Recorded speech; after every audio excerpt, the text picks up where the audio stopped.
Hiya, I'm Luna, and welcome to the Luna Rain channel.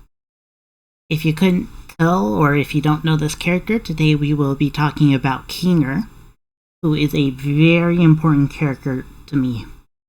Personally, I have PTSD issues that align with Kinger's character, as well as being a computer scientist myself, with a master's degree in computer science. So I am on a similar level to Kinger. That is why I wish to talk about PTSD, Kinger, and how the circus itself affects this dynamic. However, before I get into this, I would like to state, first of all, thank you to those on Tumblr who voted on today's video topic. I was considering waiting on this one. If you couldn't tell from this video, as well as my previous videos, I have some medication-induced speaking issues, some dysarthria, for those in the know. I am definitely better now than I was, as you could probably tell from the intro video and videos around that time.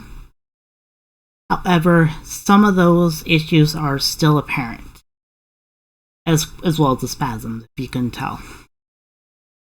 I would like to ask for anyone who is going to be a consistent subscriber, or who's going to subscribe after this video, if you guys could let me know at a certain point later in the future, when my problems start to mellow out, and once I get better at this YouTube thing, when would also be a better time to redo this video. However, for now, the Tumblr vote stated that the people, at least who were voting, are fine with my speaking issues. So that's how we are going to go through this now. I would also like to emphasize, I'm going to be going with the point of the PTSD angle. I personally do not agree with the angle I've seen elsewhere of things like other mental disorders, specifically dementia. Specifically because I don't think they age in the circus. Unless there's specifically something that comes out later on that shows that they do actually age, I'm going to not go with that theory. However, if you are someone who uses Kinger as someone of comfort, especially when thinking of people with dementia in your life, I am not discounting that in the slightest. I will point to the Ice King as another character you could use in that regard, because he is really good in that regard. However, if you really see Kinger as well as a comfort person trying to understand dementia and that sort of angle, I'm not going to discount you in the slightest for that. I personally don't believe it, and specifically for reasons surrounding PTSD and how it manifests. But if you, once again, if that's your angle, I don't discount it in the slightest. Now to the issue of PTSD. I would like to state that there's a lot of misconceptions surrounding PTSD. There's typically an idea of consistent memory. Oh, the people with PTSD will remember everything, every single detail of every single scenario. And that's not all PTSD. Personally, I have a sort that eats up memories, makes details and even whole events just go away. I have to specifically make sure I remember certain events to make sure I don't end up leading myself to hurting myself by going back to my parents, as much as the issues make it more and more tempting to do so. However, at the same time, it leads to me, like, I spent a semester in Japan, and all these different places I went to were just being eaten away.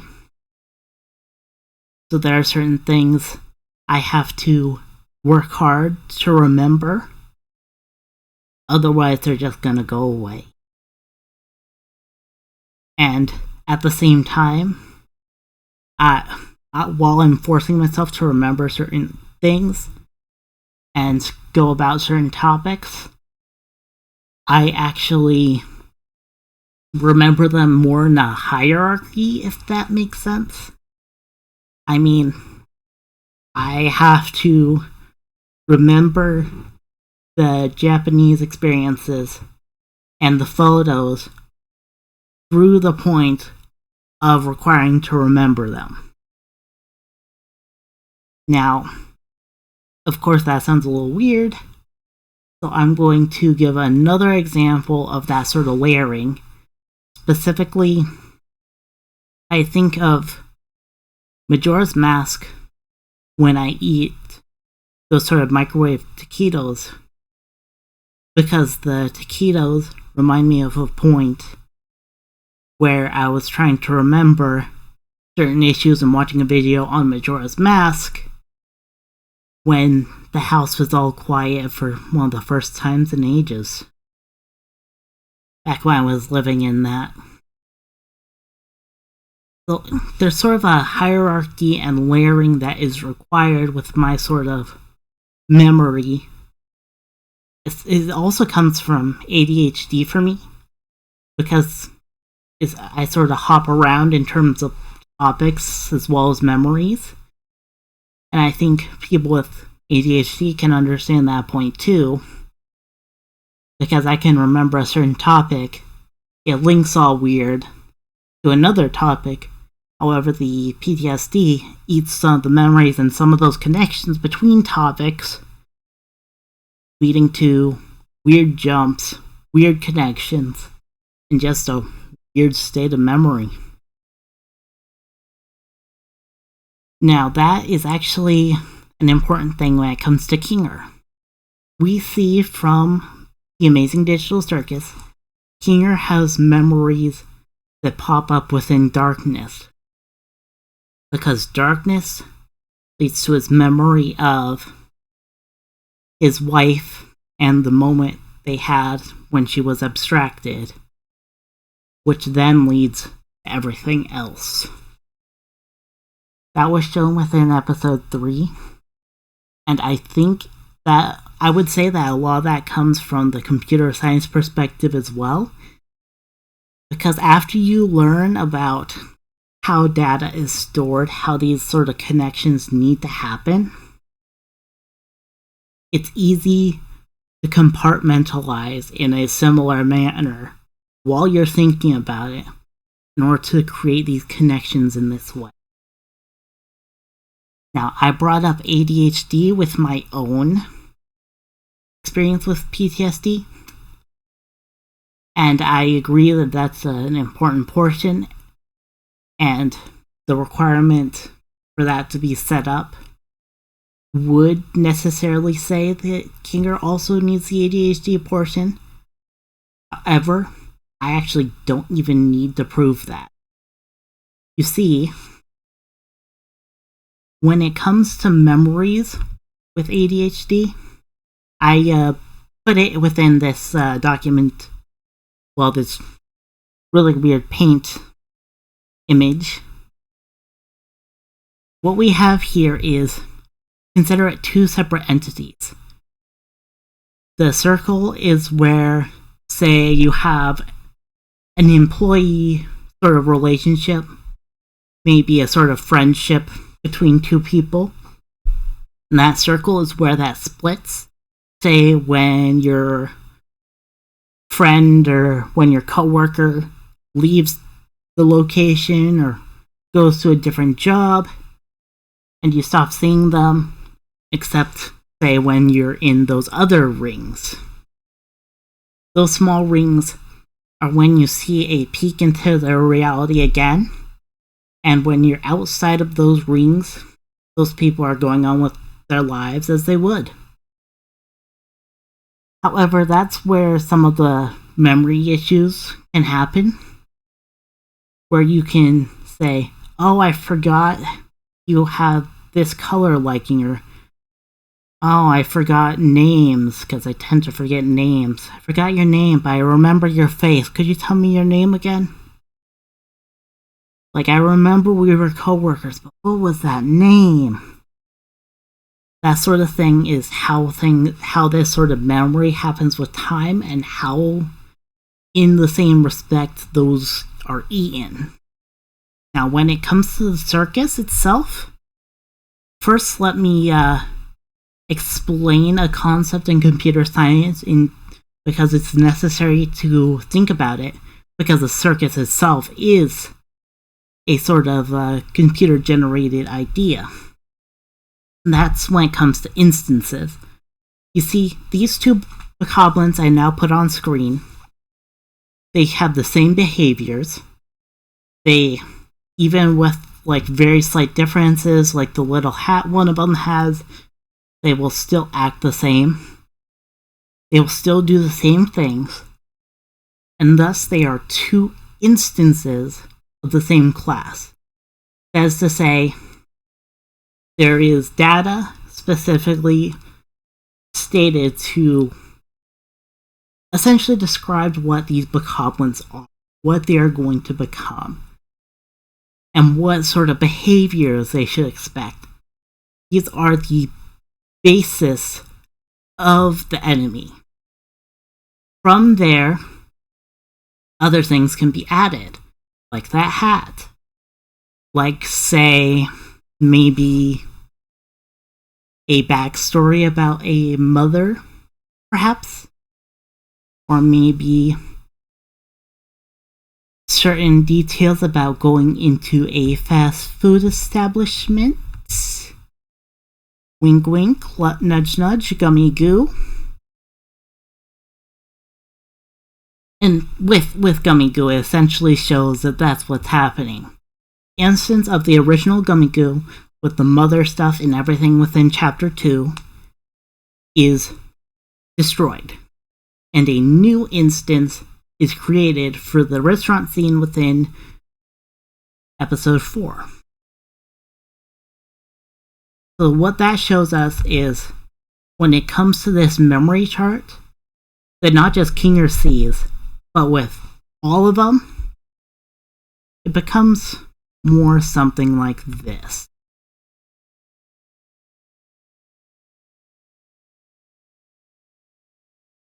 The characters do not exist outside of the instance where they're being seen.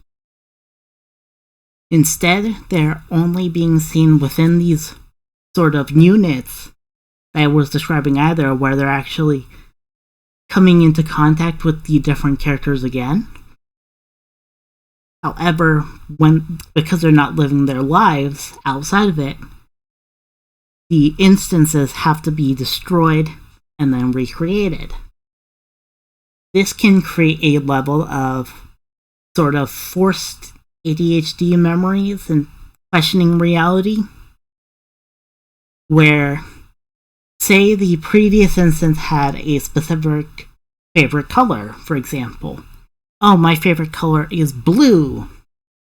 Now, the different characters in the circus see this character again, this NPC, and they start talking about blue things because they think about this old character having a favorite color of blue. And the new instance is like, oh, my favorite color is white. I'm not really much of a blue fan. Now, when you're new to the circus and you have ideas about these computer science concepts, you can be like, oh, this is a separate instance.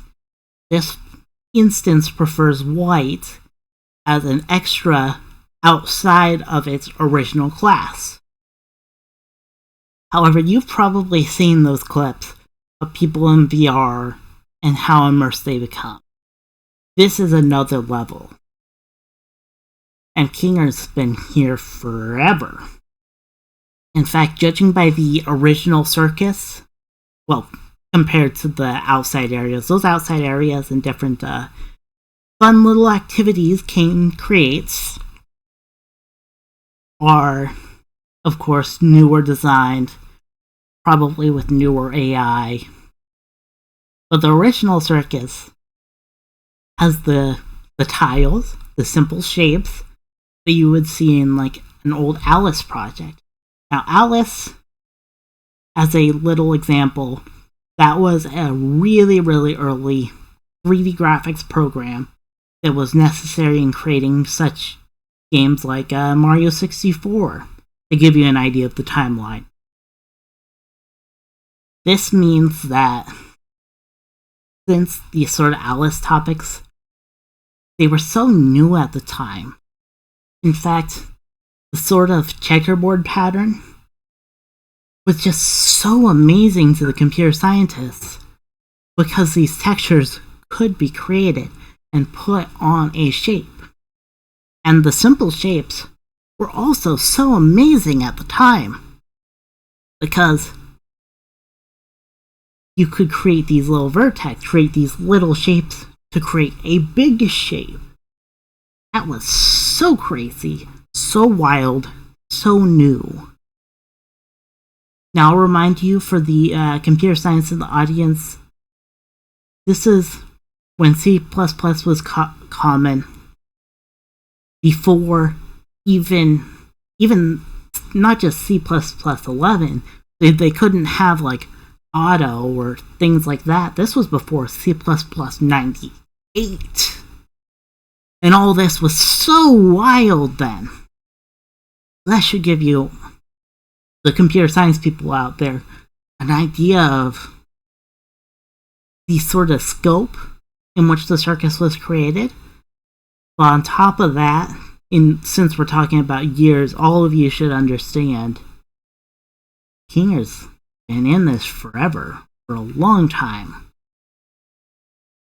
Because, well, at least the theory is out there that he was one of the original programmers of the Circus. And we know for sure that he was in computer science from his experience within Chapter 3. Which is an important crux that I've been comparing with my computer science knowledge myself. And what that means is, you know what I should just say? I was born in 1998. The problems with my PTSD and everything like that started into my teen years, especially when my parents got worse about those sort of topics. But Kinger's been in the Circus before I was even born. We're looking at him from a modern day perspective, but he's been there forever. So, his PTSD is going to manifest in a much worse form with this sort of forced ADHD, forced gaslighting, and seeing these sort of NPCs, different instances of them with different thoughts, different likes. Of course he's going to lose a lot of that memory. Of course he's going to question it until it's all compartmentalized into a single point, in this case darkness. Because honestly, that's sort of a terrifying reality. Of course, I could point to my parents or other instances where I generated possible PTSD. And that would be one thing. I can point to these people, I can point to these instances, and think about them as either, oh, this just sort of happened, this wasn't malicious in the slightest, or, oh, this is the manipulator here, I can understand what's going on, why I need to avoid them. Kinger doesn't have that. Kinger has instances of NPCs that he's going to see time and time again, because think about it closely. These new episodes with these newer showing AI with all these different characters, that's new. That required memory that didn't sort of exist at the time. So instead, earlier into the life cycle, it had to have been the same couple of characters with this accidental gaslighting created from new instances being created over and over again. Of course, someone like Kinger is going to have these sort of issues. And of course, it's going to be more tragic because of the different instances of the different characters. It wasn't something he could point to specifically. In fact, he knew they were different instances of different characters because he's in the computer science field. He knew how these instances were being created. Of course, he's going to question them time and time again when this reality looks so real to him, like a VR headset. Except more, because he's there. And that's the terrifying part. None of it was on purpose. He built, especially with the PTSD behind his wife abstracting, and him losing these sort of connections with the NPCs because there's new instances time and time again. That's why I connect to him so much, even though he went through much more than I ever did and hasn't been required to keep these sort of memories. His PTSD manifests very similar to mine. It's the whole reason I put him in my banner, my YouTube banner, so close to me, and in such a weird way to where he was in front of my image of myself. Because I think he is such an important component to me and to this connection, to where, of course, he's going to be up front and center. I hope that my explanation and my describing of the computer science concepts that sort of built this out were comprehensible. I hope you could understand them to the point and understand why they were such important components to building out this PTSD, and why the gaslighting has led to these memories just being eaten to the point where there's just nothing left except for when he's specifically in those darkness, to where there's those sort of memories that bring him back to that point where he had those comfort, or the memories started to be eaten so to the point of nothing being left. Now, I'm sorry that became much of a rant by the end, and the sort of sadness that comes with it. So, I thank you for watching. If you would like to subscribe, see more from me, that subscribe button is down there. And I hope you have a good day. Thank you.